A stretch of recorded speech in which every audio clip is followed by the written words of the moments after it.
Hey, good evening, and welcome to yet another episode of Call Me CEO The Conversations.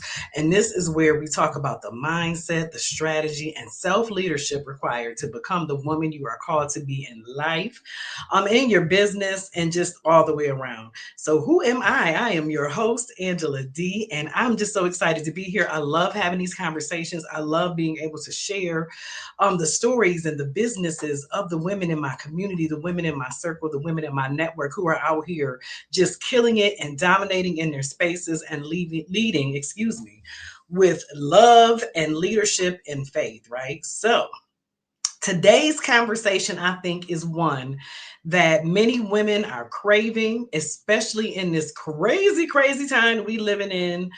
It's crazy out here in these streets. It's crazy out here in these financial streets, honey. It's crazy. And so we know that money is always an important conversation. It's always a conversation. Sometimes it's a little uncomfortable, right? And we're not always having this conversation honestly.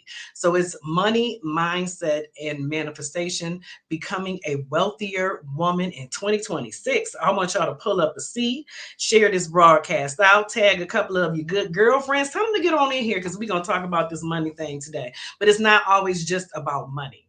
I want you to really remember that, because wealth is not just about numbers in your bank account. It's not always just about money, but it's also in your identity, in your belief, and in your intention. You got to be wealthy in all of those areas. So I am so excited. And when I bring her up here, I'm going to tell her, something that I probably never shared and told her about before. But I'm really excited today to be joined by Lexi Johnson. Lexi, I think she is the bee's knees. I think she is really an amazing person, and I'm so excited that she's here today. Lexi Johnson is a kingdom, honey, a kingdom financial coach who equips women entrepreneurs to produce, multiply, and dominate through godly stewardship. She is also the host of the Radical Godly Stewardship podcast and best-selling author of, and I love this title, Stop Begging God for Money. Lexi advocates legacy and disrupts complacency, honey. So we're going to welcome Lexi to the stage. I always say to the stage like we really on the stage, but this is my stage. So we're going to bring her on up here, and here she go. We are on the stage, girl. Safe I'm like, stage. here she go, baby. Here she go. Yes, Hey, welcome. How are you? I am great now that I'm here with you. Yes, absolutely. Absolutely. Like I said, I think that this conversation is very important. I think it's important to talk about our money mindset, because, again, we living in a crazy world, right? And we got to be ready. We don't know what's coming up. We can't be scared of what's coming up, but we also have to be prepared for what's Yeah, coming up. So I just want to start at the foundation of this thing, because the foundation of all of it is your mindset, right? yeah. It's all about your mindset. So women, we work hard, we show up consistently, but we still feel blocked financially, right? Mm, And it's yeah, not because of lack of effort, it's because of beliefs that we've been carrying around for years. I know I have them. There are many women out here that are watching that have them. Sometimes we get, I don't know, I think we get scared about the money conversations, and we get scared, about talking about finances and the beliefs that we have around it. So I'm just going to kick it off and ask you, what beliefs around money did you personally have to break in order to grow financially and get on out here and write this book and be able to coach other women in this financial space? yeah. That is an excellent question because, as you have said, that oftentimes it is not about the actual money itself. It's not about effort. It's just things that we got twisted in our mind. And so, for me, one of the things that I had to shed was, and these are things too that you can grow up learning in church or whatever the case may be. But I had to shed one this belief that God will do it, right? Like, would you say, just go pray about it? Gotta do it. Won't he do it? Yep. Won't he will? Right. Really won't he will? Yes, he will. Yes, ma'am. And right. And I'm like, yeah, we saying all this, but where is our responsibility in this? Right. So I like to Yeah. call that like spiritual passivity. So we just, oh, God got it. I'ma just, do it. And it's like, no, there is certainly we want to pray, certainly he can do it. But the truth is I had a role to play in it too, right? That's Oh, I'm the steward. And that was a huge thing that I had to learn. He's the owner, I'm the steward. None of it belongs to me. It all belongs to him. So therefore, mm-hmm. to be consulting with him, checking Yeah. in with him about what I'm supposed to be doing with his stuff. Come on now. So that was definitely one of the beliefs that I had to get rid of. And you know what? One other one was that I had to get rid of confusing humility with smallness. Mm. Yeah, Mm. I definitely had to get rid of that because when you're taught humility, oh, and I'm not gonna say everywhere, but in a lot of the churches that I had been in, Yeah. humility was, okay, you shouldn't want money, like a lot of money. You shouldn't, Mm. play small, do all that kind of stuff. And that's not humility. Yeah. Humility is not smallness. You can have a Yes. big bank account and still be humble.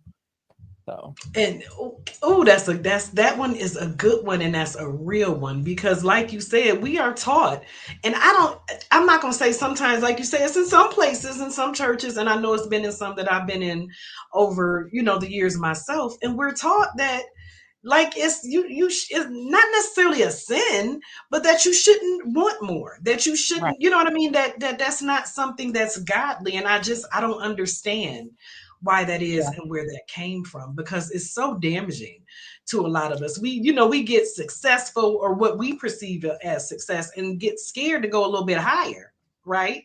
Because we were yes, taught that that's not what we're supposed to do. Oh yeah. goodness. Very Yeah, damn it's very damaging to the kingdom because who wants to be a part of the kingdom if you gotta be, broken, struggling, like mhm. struggling all the time. You know what I'm saying? We all gonna have our struggles, but goodness, who wants that life? That's right. And success is not always synonymous with struggle.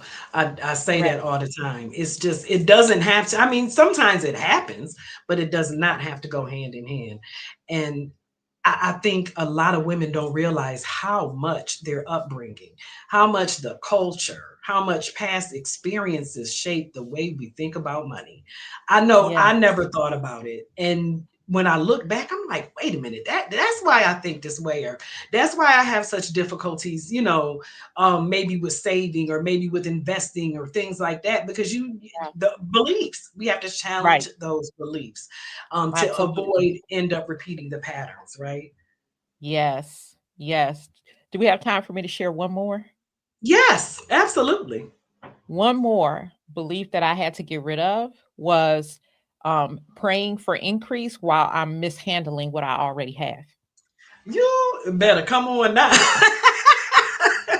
You got to get into that one a little bit more because I think that is so, man, I have learned that lesson and that is so important. So I think I want you to touch just a little bit more on that because we holding on to that one.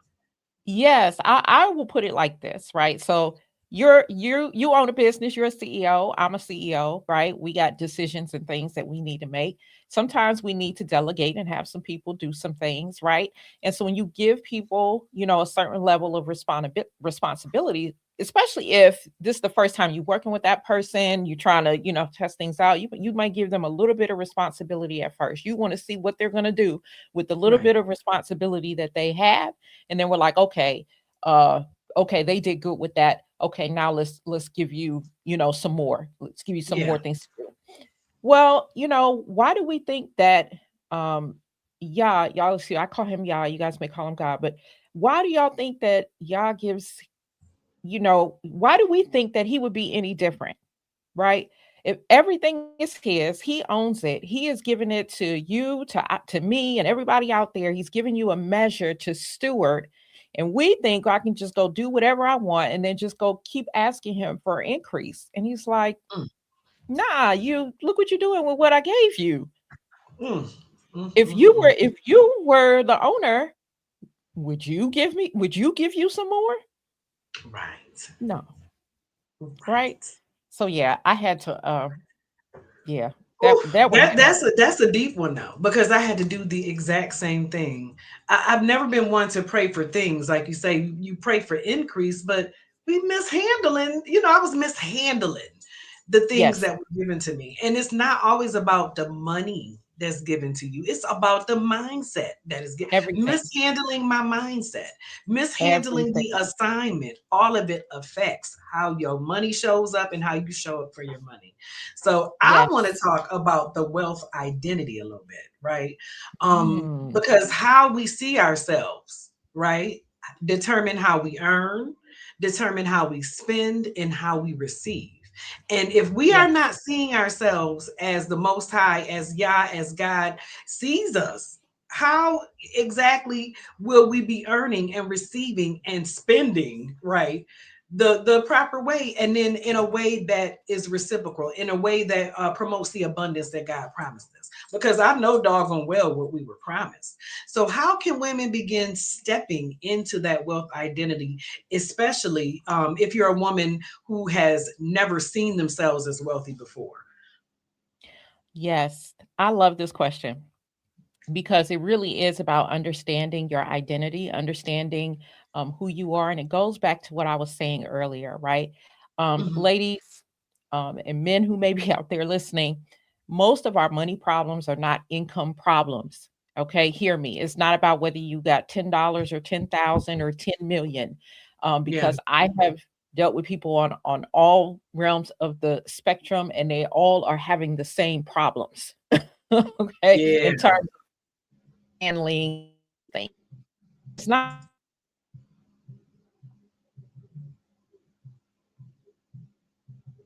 She might have froze up a little bit, but she's still there, y'all. She's still there. Hold on, let me go back. She is still there. We having just a little bit of technical difficulty. I don't know if she realizes that she's gone, but we're talking about how women can begin stepping into their wealth identity, especially if we've never seen ourselves as that before. And while I'm waiting for her to reconnect, I will say this: it's so difficult when you're not used to seeing yourself as wealthy, because when you think of wealth, you think of just having a whole lot of money. That's what you think of when you think of wealth. You hear all of these terms: generational wealth and wealthy in all of those aspects. But if you have not seen yourself as such, if you can't even visualize that, right, then how exactly would you be able to pursue that? You know what I mean? Because again, well, I shouldn't say pursue, because wealth is not something that you chase. It's something that you align with, right? It's something that you align with. So I'm going to go in the comments, and I want to just welcome a few people and see if Lexi's going to be able to get back on. So let me come over here in these comments and say, welcome to Amanda Boy. Good evening. Thank you for joining. And it is damaging, Amanda. It's damaging. The beliefs that we have are damaging. The systems, that mindset is definitely damaging. Cheryl, let me put you up here. Good evening. Good evening. Good evening. So I'm going to say good evening to all of y'all. And then, wait, goodness, I got another comment, because we keep going, y'all. Stuff happens live and we keep going. I want to delete. I don't know. They always show this flash sale. I can never, and this thing has been on here since 2024, and I can never figure out how to get rid of this pinned comment on my live video. So anyway, I'm gonna go back to talking about wealth being something that you align with. And I think that just about anything that you pray for, anything that you ask for, especially when it comes down to wealth and income and abundance, it's all about alignment. It's all about alignment. And so you definitely are who you think you are, girl. You ain't got to shake your head back there. I see you done popped up back there. And I'm going to bring her on back down. We keep going, baby. We keep hey, going. the kind of day I've been having, but it's okay. That's Look, so all right. That's all right. We keep so I going. was I held saying it that down for a minute. I was waiting. I knew what happened. I Don't knew you finish your had thing. it. I knew you had it.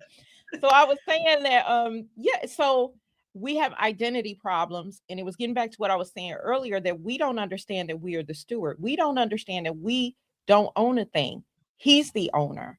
And Mm, that's the problem. When we don't understand what our position is, who we are as it relates to resources and how he expects us to use his resources, then we're going to have all kinds of problems. But if we understand that it's his, it's not ours, Mm. and the reason and the reason why he even gives us resources, including money, we're given. I don't care what you're doing in this world, whatever you're called to do. I don't care. At the end of the day, if you're a kingdom citizen, the purpose is to expand the kingdom of God. Period. That's it. Period. So Right? if you don't understand that, if you don't understand Genesis 1:28, that I'm here to produce, multiply, and dominate in every resource that he gives you, including money, you're going to have problems, no matter And what your that's the income bottom line. is. Yeah. And that's the bottom Yeah, line. And I think that's when you find a lot of people who are rich, financially, but they can't manage it properly because they're not stewarding it properly. And so correct. I get that. I get it. I get it. I get it. And I also was saying that wealth is not something that you chase. You can't chase it down. Yes, You have to align with it. And if you're correct. not in alignment with it, it's just not going to come. Right? It's just Correct. what you're chasing because you're chasing it. And you can't Right. chase something that was already promised to you. You have to align and be obedient in that step and in that stewardship. And it took me so long to understand that. And this is what I meant to say when I first brought you on, because I feel like I need to say this.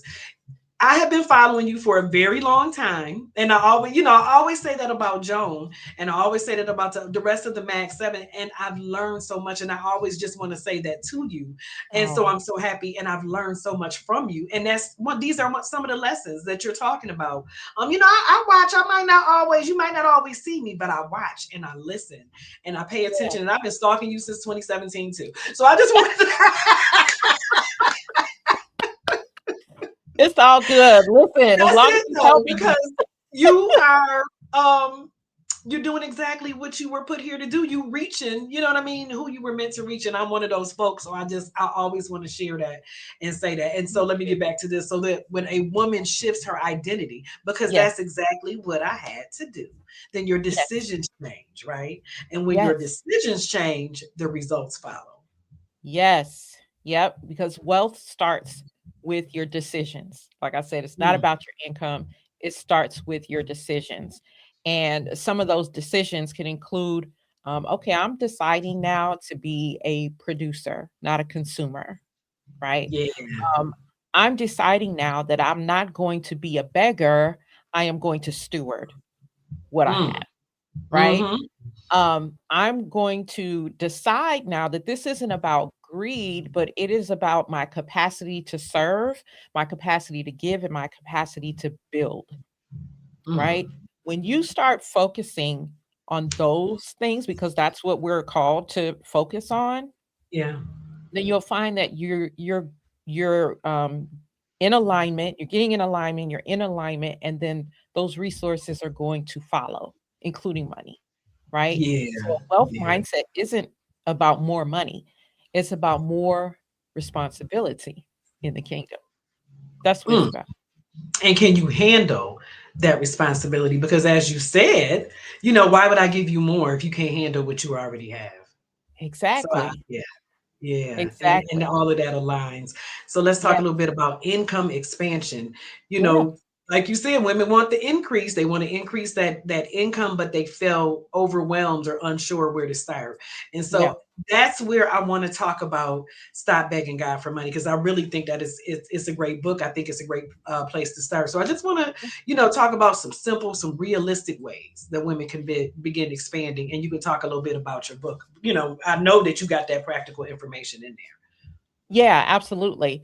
So turning skills into income, that's what I want to talk about, because one of the things that when we're in the beggar state of mind is we're not thinking about what we already have, and how can we Hmm. take what we already have and expand it, grow it, multiply it, right? Produce what we got, multiply it, right? And then dominating that. We're not thinking about that because we are too busy begging. And so most women are already sitting on monetizable skills. It's late, y'all. monetizable skills, right? Yes, And you know ma'am. this, Miss Angela D, because you work with women all the time, right? And helping Yeah. them trying to monetize those skills that they have. So many of us are already sitting on these skills, but you know what? Again, we think, oh, that's not a big deal. Nobody, is going to appreciate that. Mm-hmm. Nobody needs Mm-hmm. that. So we don't do anything with it. So um, our skills will help fund the calling. Yeah. Our skills are going to help fund the calling. So an income is going to grow when you stop undervaluing what comes naturally to you. Mm. And I'm not even talking about pricing at this moment. I'm just talking Mm-hmm. about your skills, your gifts, your talents, the things that God has given you. When you stop undervaluing that stuff, your income will grow, Mm. Because right? you already have it. You already have it. And that's the question that stewardship asks. What is already in my hand? Mm. What is already in my hand? It was like the lady with the jar of oil and the prophet is in First Kings, I believe. And the prophet, she's going to him saying, "Oh my goodness, like, my husband died, the debtors are coming, they're gonna take my sons." And prophet's like, "What you want me to do?" Right. When he asked Right. her, what does she have in her hands? What do you already have? And then she was sitting there like, "Oh, I don't know, I just have this little jar of oil." What? You have a you got what? It's like, Exactly. don't go to your neighbors and ask for some jars. Come back in your house, close that door behind you, start pouring in them things, right? Pouring in the jars. Because once you start doing that, then the Lord is going to give you more. Once you start handling rightly what you already have, it's going to give you more. Look, Mm. money responds to clarity, not chaos. That's right. Oh, goodness. And that's Right? it. That's That's it. That that's is it. it. That's Okay. absolutely it. And like So, you say, that's what I teach. yes. Yes, Clarity over chaos. You got to get clear to get to the money. Period. absolutely. And the first thing you need to be clear about is that you have got some skills. We all Period. do. That's right. So get clear about that because provision often looks like a skill that you haven't been paying attention to. Mm, all the time. And we Mm. always say, well, and I also think that a lot of times folks get caught up in what they see on these apps on social media. We see everybody doing everything and like, oh my goodness, well, I can't bake a cake or I can't do nobody hair or I can't. You don't have to do that because that's not your portion, but you have what you need and you are able to monetize this thing, man. Are you good with administrative duties? Are you good with marketing? Can you tell stories? Are you a good what? There's something that you're good at, and Okay. people pay for what you. Somebody is out there gonna pay for what you have. You know what People I mean? will pay. It's just you have to be able, like you say, to steward it properly and handle it. You got to recognize it first and know Yes. and understand that you even have it, right? It doesn't Yep. always mean doing more. It means doing something differently. It means understanding your value and positioning yourself intentionally, right? Because Exactly. money then flows when you begin to move differently. And that's what it's all about. That's what it's That's all what it's about. all about. And Yeah. so And tell you us made about a stop point. begging God for money. Tell us about that.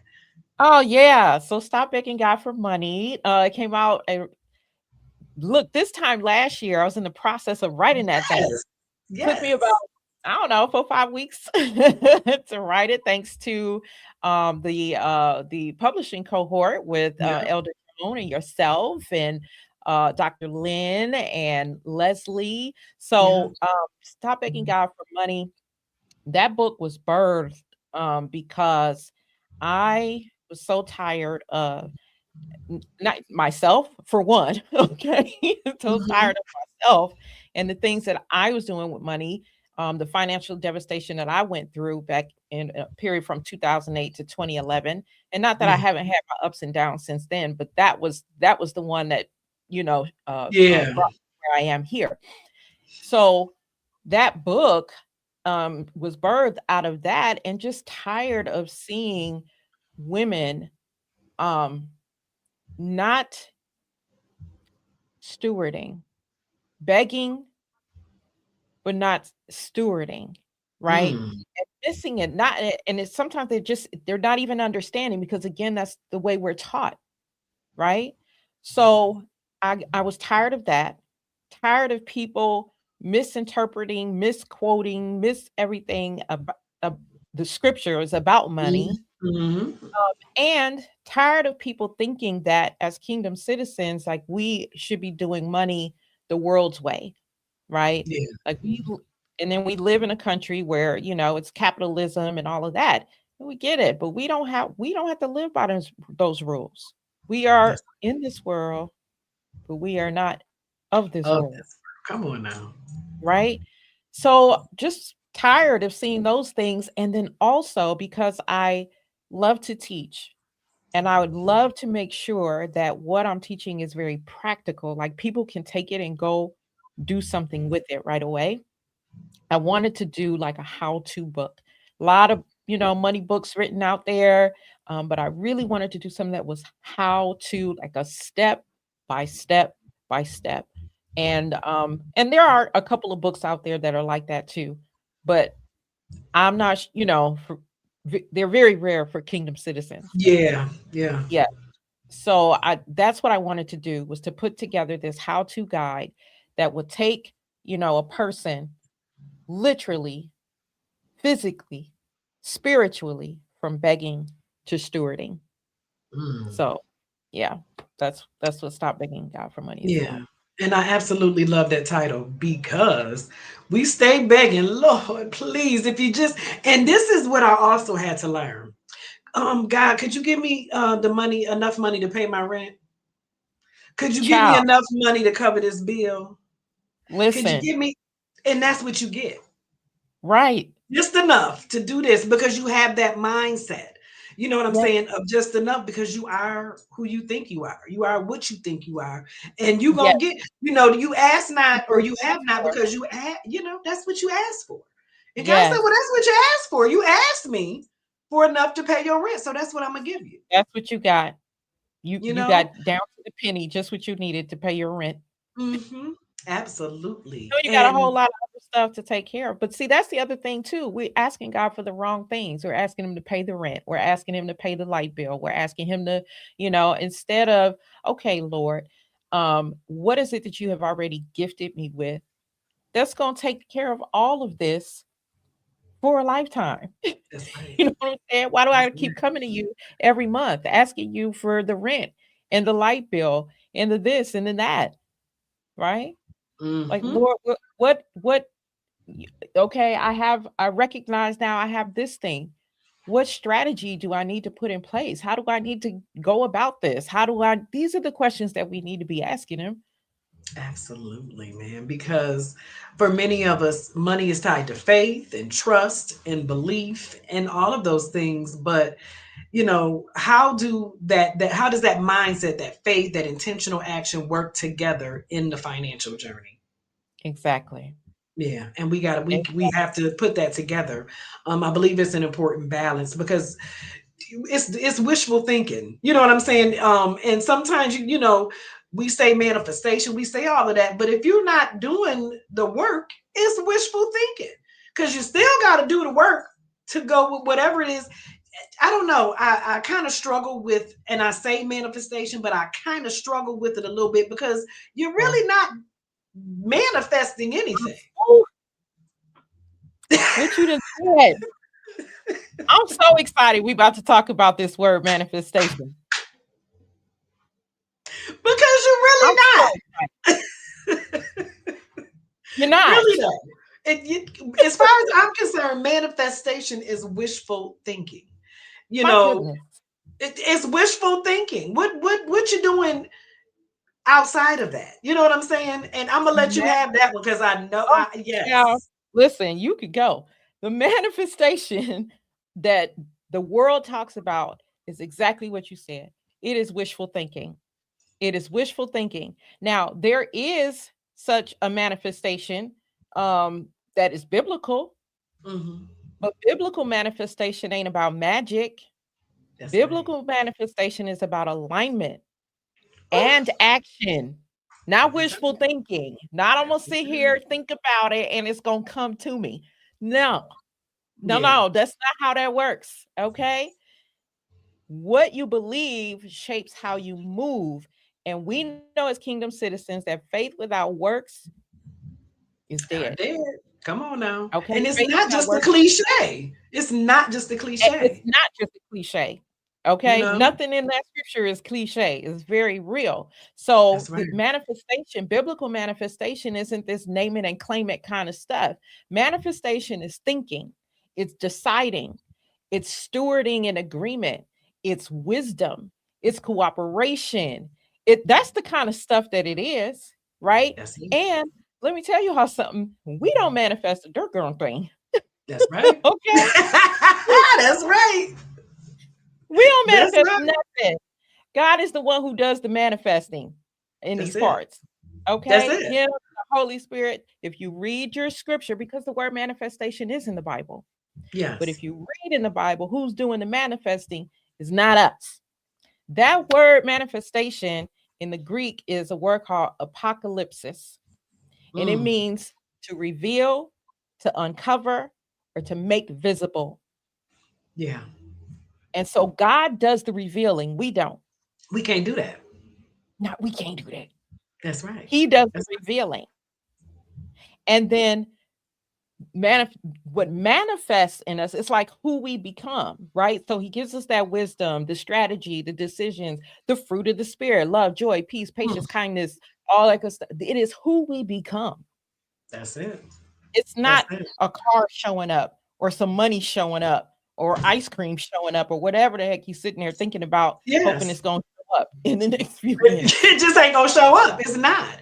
And it's the same thing. I did a vision board session, Yeah. and it's beautiful. And I kept reiterating, you can stick it on the, I don't care if your vision board is virtual, I don't care if it's Yeah. a physical vision board, you can stick all of that stuff up on there. But if you're not changing the mindset, if you're not Yes. putting forth the action, if you're Yeah. it's not gonna happen. It's just gonna still sit there on your vision board, and you're gonna have another year of saying, "Dang, I thought I was gonna do this, or I didn't do this, or my year didn't end the way I wanted it to end." That's just the reality of the situation, man. That's the reality of the situation, that you have to pair all of that belief and all of that vision and all of My that with goodness. action, discipline, and trust that it's going to happen. Because the other Absolutely. side of that is, you cannot say you trust God, you cannot ask for God all of these things and then worry about it later, or worry about how you're going to get it, or worry about where it's going to come from. So I just had to Absolutely. say that part, man. Listen. Yes, girl, you going. Because we can go here and have some church tonight, but Listen, okay? Listen. this has been, I think this conversation was so needed. And I'm looking in the comments, and I'm looking at the folks that are commenting. Me And too. Janet, just said, wow, Shelly said this is deep, because it is. It absolutely is. It's deeper than wishful thinking. It's deeper than, sticking it on your board. It's about alignment and getting on out there and doing the work. And just as Absolutely. you, I love your work, the word radical stewardship. I love that, because you got to get on out there and do the work, because it's not going to happen, period. Absolutely. You know, Absolutely. so Yep. listen, I want to thank you for being a guest on here tonight, because you reminded us that becoming a wealthier woman in 2026 is not about just becoming someone else. It's not about always about money, because wealth is not always the financial part. That's a part of it. But it's also Yes. about becoming more aligned with who we already are, and, just who God told us that we are, because we are who God says we are. But sometimes we Yes. don't listen. And we're not listening. And I think that, we need to go ahead and listen. So if there's just one last thing that you can reiterate, or that you can let a woman know, that's out here listening and trying to figure out this thing in these financial streets and these stewardship streets, what is one thing you can leave them with tonight? Yeah. So for those of you out there who are listening, some of you might be thinking, oh, I don't know, maybe God is just withholding from me. Maybe I'm just not deserving of it. Maybe I'm just maybe this isn't my lot in life or whatever. God is withholding. Listen, He is not withholding anything from you. He is trying to develop capacity, okay? Because He needs for us, well, He don't like need us like that, but we need to be out on the battlefield, those of us who have this ability to steward this resource called money, because there are some very real needs that need addressed, and it requires money. There are, legacies that we need to take care of from our children to children's children, all the way down to the fourth generation and all of that. And part of that is so